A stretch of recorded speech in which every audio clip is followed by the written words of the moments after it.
தமிழ்நாடு சட்டமன்ற தேர்தல் நெருங்கி வந்துருச்சு.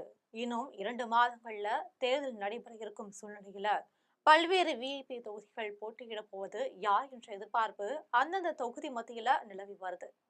அந்த வகையில மயிலாப்பூர் தொகுதியில் பாரதிய ஜனதா கட்சி முன்னாள் தலைவர் தமிழிசை சவுந்தரராஜன் போட்டியிட போவதா, அதே சமயம் அந்த தொகுதியை தனக்கு தர வேண்டும் என அதிமுக தரப்பில் முன்னாள் அமைச்சர் வளர்மதி குரல் கொடுப்பதாகவும் பரபரப்பு தகவல் வெளியே கசிஞ்சிருக்கு.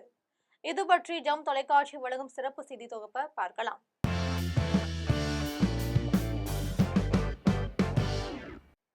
தமிழ்நாட்டை பொறுத்தவரையில சென்னையில உள்ள மயிலாப்பூர் தொகுதி நட்சத்திர அந்தஸ்து பெற்ற தொகுதினே சொல்லலாம். இங்க கல்வி கற்றவர்களும் உயர் சாதியினரும் அதிக அளவுல வசிக்கிறாங்க. இந்த தொகுதியை பொறுத்தவரையில கட்சி பாகுபாடு இல்லாம அதிமுக திமுகன்னு இரு கட்சிகளும் மாறி மாறி வெற்றி தோல்விகளை சந்திச்சுட்டு வராங்க. அந்த வகையில மயிலாப்பூர் தொகுதியில் கடந்த காலங்கள்ல திமுக மற்றும் அதிமுக போலவே பாரதிய ஜனதா கட்சியும் தனக்கென தனிப்பட்ட வாக்கு வங்கிய பெற்றிருக்காங்க. அந்த வகையில தமிழக பாஜக முன்னாள் தலைவரான தமிழிசை சவுந்தரராஜன் மயிலாப்பூர் தொகுதியில நிறுத்தப்படலாம் அப்படின்னு தெரியுது.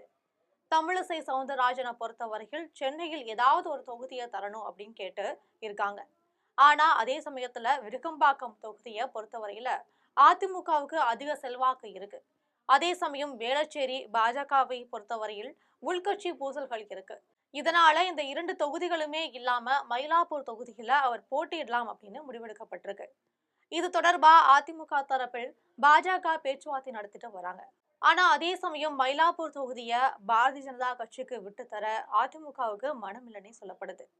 இதற்கு காரணம் மயிலாப்பூர் தொகுதியை கேட்டு அதிமுகவில் ஏராளமான பிரபலங்கள் கோரிக்கை வச்சுட்டு வராங்க. குறிப்பா முன்னாள் அமைச்சர் வளர்மதி தனக்கு மயிலாப்பூர் தொகுதியை ஒதுக்கி தரணும் அப்படின்னு கோரிக்கை வச்சிருக்காங்க. முன்னாள் அமைச்சர் ஜெயக்குமார் மகன் ஜெயவர்தனும் இந்த தொகுதியை கேட்டிருக்காங்க.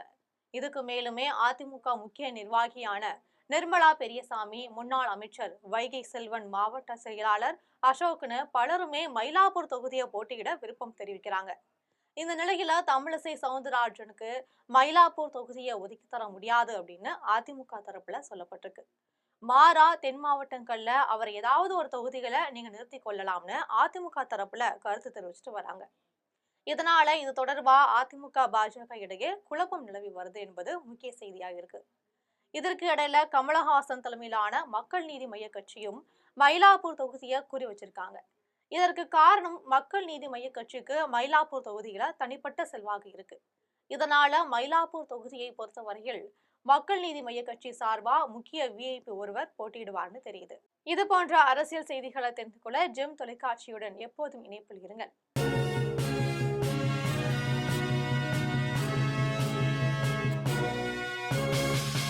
உடனுக்குடன் அப்டேட் தெரிந்து கொள்ள ஜெம் டிவி தமிழ் ஆப்பை இன்ஸ்டால் செய்யவும்.